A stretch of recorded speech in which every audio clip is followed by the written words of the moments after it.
Sir बताइएगा, क्या सनम जावेद के खिलाफ मुकदमा था और आज अदालत में क्या हुआ? देखिए, हमने सनम जावेद ख़ान की तरफ से उसके 11वें मुकदमे में, जो कि गुजरांवाला में 9 मई से मुंसलिक ATC कोर्ट ATC का मुकदमा बनाया गया, उसमें 1 साल यानी कि 13 महीने के बाद जब 10 मुकदमात से सनम जावेद ख़ान की जो डिस्चार्ज जिन मुकदमों से हुई और जिन मुकदमात में अरेस्ट होने के बाद ज़मानत हुई, फिर री अरेस्ट, फिर ज़मानत हुई, इसका एक कॉम्प्रीहेंसिव पैटर्न है। 10 केसों में जब ये सारा प्रोसेस मुकम्मल हुआ तो 11वें केस में बिला जवाज़ बग़ैर किसी कानूनी जो सा बुनियाद फ़राहम किए इसको गिरफ़्तार किया, जिस पर ATC कोर्ट ने सनम जावेद ख़ान का बग़ैर किसी कानूनी जवाज़ और बिला वजह जो है गैर कानूनी जो है वो पे दर पे 3 ऑर्डर पास किए, जिसमें फ़िज़िकल रिमांड 4 डेज़ और फिर 11 डेज़ का दिया।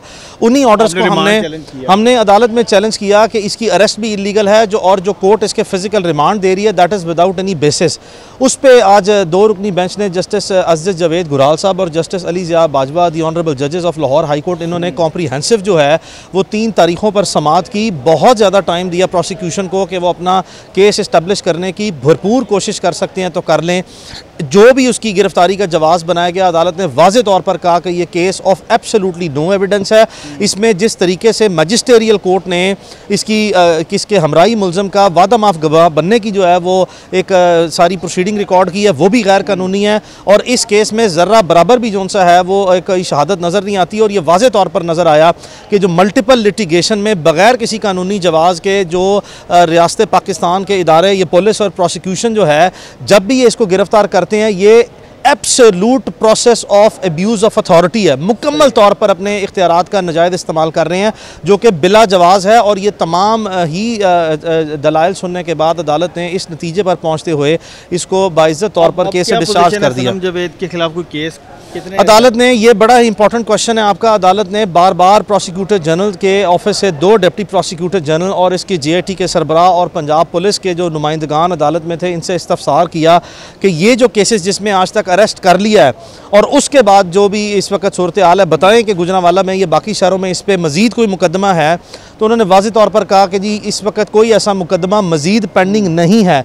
ये बयानात अदालत में एडवोकेट जनरल ऑफिस की तरफ से माजी में भी एडिशनल IG जो AIG लीगल हैं, IG पंजाब के बिहाफ पे जमा करा चुके हैं कि 2 मुकदमात के अलावा कोई मुकदमा नहीं है। लेकिन सनम को बावजूद इसके उस स्टेटमेंट देने के बाद भी जो है वो जेल साजी की बुनियाद पर और 2 नंबरी की बुनियाद पर, यानी कि एक मिस रिप्रेजेंटेशन ऑफ फैक्ट्स करने के बाद भी जो है इन्होंने अरेस्ट किया। इस वक्त आज अदालत ने बार बार इस्तफसार किया कि बताएं, आपसे लिस्ट मंगवाई थी जो आपने पिछली तारीख पे पेश की, दोबारा फिर आपसे पूछ रहे हैं कोई मज़ीद मुकदमा है। तो वाज़े तौर पर जवाब दिया गया कि सनम जावेद ख़ान के खिलाफ मज़ीद कोई मुकदमा नहीं है। यानी अब उनकी रिहाई मुमकिन है। देखें, आज की प्रोसीडिंग इस वक्त जो हुई है और जो इसमें केस में डिस्चार्ज हो गई है, वो इसके बाद जो रियासत पाकिस्तान के नुमाइंदे पुलिस की सूरत में, प्रोसिक्यूटर जनरल ऑफिस की सूरत में, एडवोकेट जनरल ऑफिस के रिप्रेजेंटेटिव ने गवर्नमेंट ऑफ पंजाब का और पुलिस का जो मौक़िफ़ रखा है, इसकी सूरत हाल में उनके बयानात की रोशनी में इसकी किसी किस्म की मज़ीद जो है वो गिरफ़्तारी नहीं होनी चाहिए। ये 14 महीने से तमाम केसेस में अदालतों ने होल्ड कर दिया। इसके ऑर्डर्स में जो केस ऑफ डिस्चार्ज हैं और जो केस इसके बेल के हैं, उसमें वाज़े तौर पर डिस्चार्ज कर दिया कि कोई भी इसके ख़िलाफ़ केस नहीं बनता सिरे से। अब इस सिलसिले को ख़वातीन के ख़िलाफ़ बंद होना चाहिए। हमारे इदारे जो है वो कानूनी जवाज़ बनाकर नहीं बल्कि हठधर्मी और बेशर्मी की बुनियाद पर अब ये गिरफ्तारियाँ कर रहे हैं हुकूमती इमा पर, इसको बंद कर देना चाहिए। Thank you. सर, आज बिलाहिर सनम जावेद को लाहौर हाई कोर्ट से एक और रिलीफ मिला है, क्या फीलिंग है?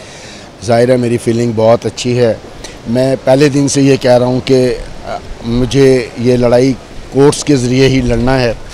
और हम लोगों को, मैं आज ये कह सकता हूँ कि जिस दिन हम लोगों का या बाकी लोगों का एतमाद कोर्टों से ख़त्म हो गया तो फिर सूरत हाल बांग्लादेश वाली हो जाएगी। अभी भी लोग कोर्ट पे ट्रस्ट कर रहे हैं और कोर्ट्स में उनको रिलीफ मिल रहा है, इसलिए लोग रिएक्शनरी अपना इख्तियार ख़ुद इस्तेमाल नहीं कर रहे। हम सब लोगों को कोर्ट्स के ऊपर डिपेंड करना है। आज कोर्ट ने एक अच्छा ऑर्डर दिया है। हम पिछले 14 महीने 2 दिन से लड़ रहे हैं, हमने कोई गैर कानूनी काम किया ही नहीं। हम उनकी हर गैर कानूनी हरकत को मुतलका अदालत में लेके जाते हैं। तो रही है पिछले दिनों रिवायत कि एक मुकदमे में ज़मानत होती है, दूसरे मुकदमे में गिरफ्तार कर लिया जाता है। अब क्या पोजीशन है आज की? जो अभी आपको अली इशफाक साहब ने बताया है, आज अगर तो गवर्नमेंट जो है, अगर वो उसी तरह बेशर्मी पे उतरी रहती है तो मैं कुछ नहीं कह सकता। लेकिन कोर्ट में इन लोगों ने एडमिट किया है कि उसके ख़िलाफ़ कोई केस नहीं है, और ये एडमिशन इससे पहले 2 दफ़ा हाई कोर्ट में हो चुकी है। ये सब का सब उसको सिर्फ विक्टिमाइज करने के लिए किया जा रहा है। सख्ती भी की जा रही है सर, इंतहाई बुरे हालात में रखा गया। ऐसे तो गोतम मुंबा के लोगों को नहीं रखा गया, उसको सुबह 5:30 बजे से लेके शाम 7 बजे तक धूप में 48 टेम्परेचर में प्रिजनर वैन में लेके पूरे शहर में फिरते रहे। 19 दिन तक इन्होंने ये उसका हाल किया। उसके बाद आखिरी दिन ये हुआ कि आलिया हमजा अलग वाली प्रिजनर में बेहोश हो गई, उसको हॉस्पिटल लेके जाना पड़ा। सनम को सारे स्किन इन्फेक्शन हो गई, आंखों में इन्फेक्शन हो गई, और उसके बावजूद वो अपने मौक़िफ़ पर कायम रही कि ना मैंने कोई जुर्म किया है, ना मैं माफ़ी मांगूंगी। सही है। तो आपसे जब उनकी बात होती रही है तो आपको क्या लगा, ये इस तरह से होना चाहिए था? मतलब इतना उन पर सख्ती की जा रही है इस तरह से? वो हमें ये बताया गया या हमें जो मैसेज दिया गया, मुझे आज से 4 दिन पहले भी ये मैसेज दिया गया कि एक बड़े ज़िम्मेदार ऑफिस में बिठा के कि जी आप ये क्या कर रहे हैं, इमरान खान साहब 5 महीने में समझौता करके चले जाएंगे, आप लोगों ने ये इतनी। मैं क्या, ये मेरा मैटर नहीं है, ये मेरी बेटी का मैटर है। अगर वो ये समझती है कि उसने वो कोई स्टेटमेंट लेके जाना चाहती है तो चली जाए। मैं उसकी लीगल मदद कर रहा हूँ, मैं करता रहूँगा। मुझे इस बात से कोई गर्ज नहीं है कि कौन क्या करता है, लेकिन मैं बार बार आप इन लोगों को रिक्वेस्ट कर रहा हूँ कि उतना करें जितना कल ये बर्दाश्त कर सकें। सही है। मैं ना जरदारी साहब हूँ और ना मैं बिलावल भुट्टो हूँ कि मेरी बीवी या मेरी बहन या मेरी बेटी के साथ ऐसा किया जाएगा तो मैं छोड़ दूँगा। कल को अगर मेरे पास इख्तियार आया तो मैं भी उसको उसी तरह मिसयूज़ करूँगा जैसे आज ये कर रहे हैं। सही है। और मैं आप वाज़े तौर पे बता रहा हूँ कि मैं कतई माफ़ करने वाले लोगों में से नहीं हूँ।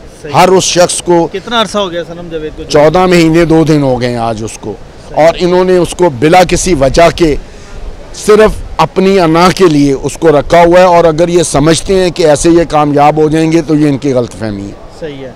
तो सनम जावेद ने आपसे क्या कहा? उनको भी कोई ऑफ़र की गई कि नहीं? उनको देखें, ऑफ़र्स तो जाहिर है उसको उससे मुतालबा पहले दिन से जो मुतालबात किए जा रहे हैं वो यही हैं कि आप पीटीआई छोड़ दो। पहले उसको ये कहते रहे कि आप वादा माफ़ गुआ बन जाओ। मैं किस बात की वादा माफ़ गुआ बन जाऊँ? ना मैं पीटीआई का हिस्सा थी, ना मेरे पास कोई इन्फॉर्मेशन है, ना मुझे किसी ने कहा, ना मैंने किसी को कहा। मैं किस बात के लिए बन जाऊँ? अब वो कहती है कि मैंने पहले दिन ये कहा था कि सारे पीटीआई छोड़ के जा रहे हैं, मैं बाहर आके पीटीआई ज्वाइन करूँगी। अब ये उससे कह रहे हैं कि जी आप ऐसा नहीं करोगी। वो कहते हैं जी आप होते कौन है मुझे ये कहने वाले? मैं करूँगी, और मैं पीटीआई ज्वाइन ना करे नहीं। हाँ, अब वो कहती है मैं करूँगी, मतलब वो कहती है ये उसकी अपनी थिंकिंग है, उसको उसका पूरा राइट है। वो एक बाशऊर शहरी है, पढ़ी लिखी है, समझदार है, वो जो अपने लिए बेहतर समझती है वो करेगी। इस वक्त कौन सी जेल में है? इस वक्त वो गुजरावाला जेल में है। तो जी फिर अब आप उनकी रिहाई के लिए उधर जाएंगे? जी मैं जी कल ऑर्डर लेके जाऊँ। आज तो ऑर्डर नहीं मिलेगा, कल मिलेगा, कल मैं इंशाल्लाह लेके जाऊँगा। जी थैंक यू वेरी मच। भाई बिलाहिर आज सनम जावेद को एक और रिलीफ मिला है, क्या लगता है अब? जी जो इन्होंने केसेस किए हुए थे वो बोगस केसेस थे, तो इवेंचुअली तो रिलीफ मिलना ही था। लेकिन बाद 14 माह उन्होंने रख ली अंदर बगैर किसी जुर्म के, और अभी तक उन्होंने एक सबूत पेश नहीं किया। और मेरा फ़ोन भी ले गए थे, तो मेरे फ़ोन पे भी बहस हुई थी। मेरा फ़ोन किस लिए ले गए? उन्होंने बरामदी की है। उन्होंने कहा जी जब यूज़ हो रहा है एक चीज़ और वो 13 माह से अंदर है और मेरे यूज़ हो रहा है, तो आपको पता नहीं था कि वो यूज़ कर रहा है। और उसका फ़ोन उन्होंने माना जी अंदर, हाँ जी यूज़ हो रहा है, और इसके हस्बैंड के हाथ से लिया। तो बहरहाल बोगस केसेस थे और इवेंचुअली ख़त्म हो ही जाने थे, और अल्लाह का शुक्र अभी ख़त्म हो गया। अब देखते हैं, ऑर्डर मिलता है कल, तो अब क्या करते हैं। उम्मीद है कि आगे रिहाई मुमकिन होगी या कोई नया केस पे? हाई कोर्ट के ऑर्डर आ गए, अब उम्मीद तो है कि रिलीज़ हो जाएगी। लेकिन देखते हैं, अगर और कुछ करेंगे और किसी केस में अरेस्ट करेंगे तो फिर उसको भी ऑब्वियसली परस्यू करेंगे। और जब तक ये करते रहेंगे तो हम तो अपनी कोशिश करते रहेंगे। आपने भी जेल काटी है, तो क्या लगता है कि आप समझते हैं कि सनम जावेद को ही पीछे हट जाना चाहिए? नहीं यार, पीछे क्यों हटना चाहिए? मैं तो पहले भी अपने इंटरव्यू में कह चुका हूँ कि देखें लाइफ है, आपको अगर लगता है कि कोई राइट साइड पे अगर खड़े हुए हैं तो कोई नहीं, फिर क्या हुआ, टाइम तो है, गुजर जाना था, 14 माह गुजर जाने थे, ऐसे भी गुजर गए हैं। तो बहरहाल इस तरह ये है कि जब आप राइट पे खड़े होते हैं तो तारीख जब लिखी जाती है तो फिर तारीख माफ़ नहीं करती किसी को, और तारीख याद रखती है, सारे किरदारों को याद रखती है। सनम जावेद ने कभी आपको कहा हो? नहीं। क्या कहती है वो? कहती है मैं बैठी हुई हूँ, और आपको भी हौसला दिया? हाँ, मतलब ठीक है, मुझे भी हौसला दिया। और वो कहती जो खान साहब के डिसीजन खान साहब करें और ब्लैकमेल ना हो। इन्होंने 3-4 खवातीन रखी हुई हैं बार्गेन करने के लिए, ताकि खान साहब पे प्रेशर क्रिएट करें। बार्गेन करने के लिए मतलब वही अच्छा, मतलब नेगोशिएशन खवातीन को इसलिए रखा हुआ कुछ को कि खान साहब जब भी जाता कोई तो खवातीन के बारे में पूछते हैं, तो उसी चक्करों में वो कहती है कि रखा हुआ है कि ब्लैकमेल कर सकें। तो वो बार बार आके प्रिजनमैन से यही मैसेज देती है कि खान साहब ने ब्लैकमेल नहीं होना, और जब भी आप पीछे मुड़ के देखेंगे तो हम खड़ी हुई हैं। तो इंशाल्लाह वो राइट पे खड़े हुए हैं। के लिए जाते हैं तो क्या सनम जवेद बताती हैं, क्या सख्तियाँ उन पर की जा रही हैं? यार जेल में वही देखें पिछले 7 दिन में देख लें तो जुमेरात को गुजरांवाला से सरगोदा लेके गए प्रिजन वैन में। ऑब्वियसली 2.5-3 घंटे वो 70 की स्पीड पे चलाते हैं, 3 घंटे लग जाते हैं आना जाना, फिर वहाँ पे भी प्रिजन वैन में ही रखते हैं।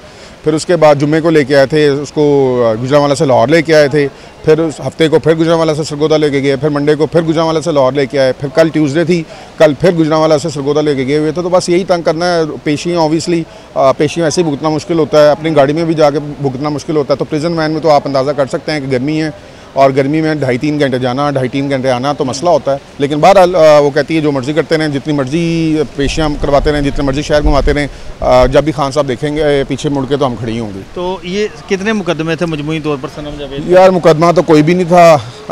मतलब देखें मुकदमा तो होता है ना, जैसे बाकी लीडर्स पे है, किस पे 40 डाल दी, किस पे 50 डाल दी, इकट्ठे दे दिए जी ये आप पे हैं। उसका तो ये है कि जब एक पे बेल हो जाती है, डिस्चार्ज हो जाता है, तो फिर अगला सोचते हैं, फिर अगला डाल देते हैं। तो फिर तो अब्डक्ट करते हैं ना, तब केस ही कोई नहीं होता, केस बाद में डालते हैं। किसी भी वो केस में नॉमिनेटेड नहीं है, सब में नामालूम में डाला हुआ उसको, और बस इसी तरह चला रहे हैं ये, और कोई लॉ को फॉलो नहीं कर रहे। जनरल कह दिया कि और मुकदमा है तो बताएं, और वो नहीं बता सके। उन्होंने कहा जी मेरे पास जो हैं वो यही हैं, इसके अलावा और कोई आज हाई कोर्ट में उन्होंने माना है कि और कोई केस नहीं है इस पर। IO भी मान के गया है, और जो प्रोसिक्यूटर था वो भी मान के गया जी और कोई केस नहीं है। अब अगर किसी और केस में पकड़ते हैं तो बदनीति है। और फिर लाहौर हाई कोर्ट में नई चीफ जस्टिस आ रही हैं, जस्टिस मिसालिया नीलम, क्या कहेंगे आप उनको? खवातीन जो जेलों में हैं जी उम्मीद तो यही कर सकते हैं कि जो उनको अल्लाह ने मुकाम दिया है तो उसको जो इज़्ज़त मिली है उनको, तो उसको उस पर पैरा भी दें वो, और कानून के मुताबिक काम करें, और जो कानून के मुताबिक बनता है, खवातीन भी और मर्द भी सारे साथ जो कानून के मुताबिक काम हो वही करना चाहिए। ठीक है, थैंक यू।